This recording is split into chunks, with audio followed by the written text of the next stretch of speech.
Hello, students! Today we are going to start a very important topic, understanding democracy. Let's begin with a simple thought. I want you to think for a moment about your daily life. At home, or even here in school, who makes the rules? And be honest with yourself, do you always get a say in these decisions?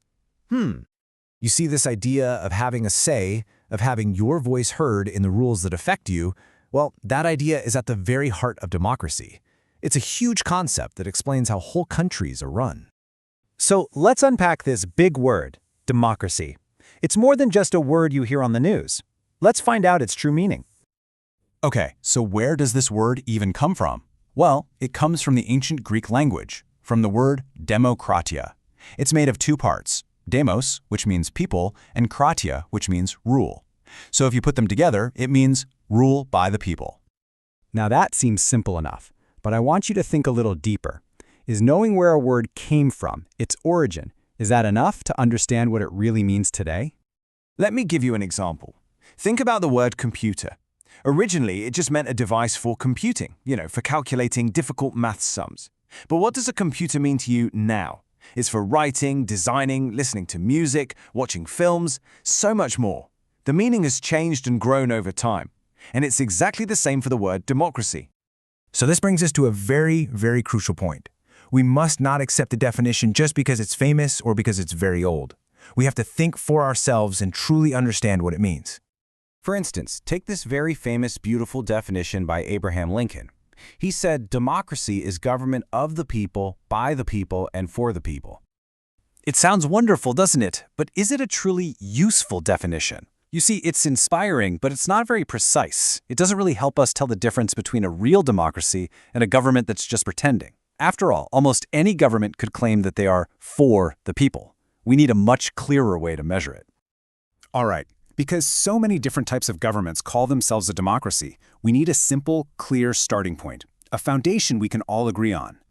So, let us start with this simple definition. Ready? Democracy is a form of government in which the rulers are elected by the people. This is our foundation for everything else we are going to learn.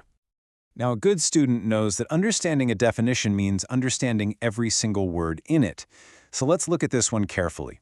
Who are the rulers? What does it really mean to be elected? And who are the people?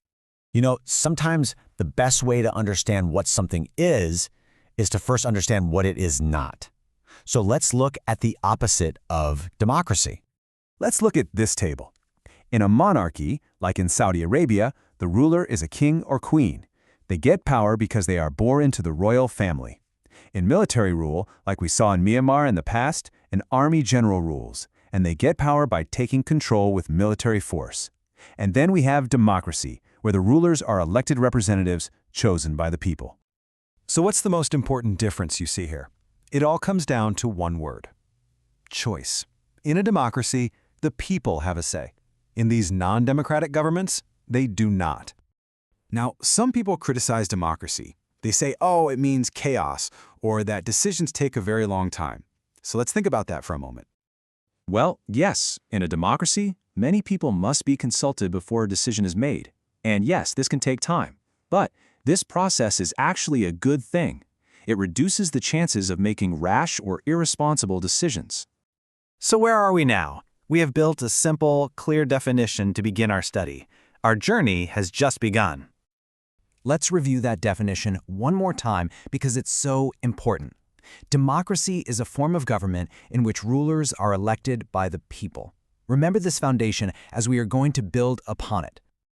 But this simple definition, it raises more questions, doesn't it? Is having an election enough? Are all elections truly democratic? And once a ruler is elected, can they do whatever they want? As you can see, our simple definition is a very good start, but it is not adequate. It's not enough. We need to go deeper to truly understand this. And that is exactly what we will do. In our next explainer, we will move from just what it is to how it should function. We will explore the features of a democracy to truly understand how it works. Thank you, students.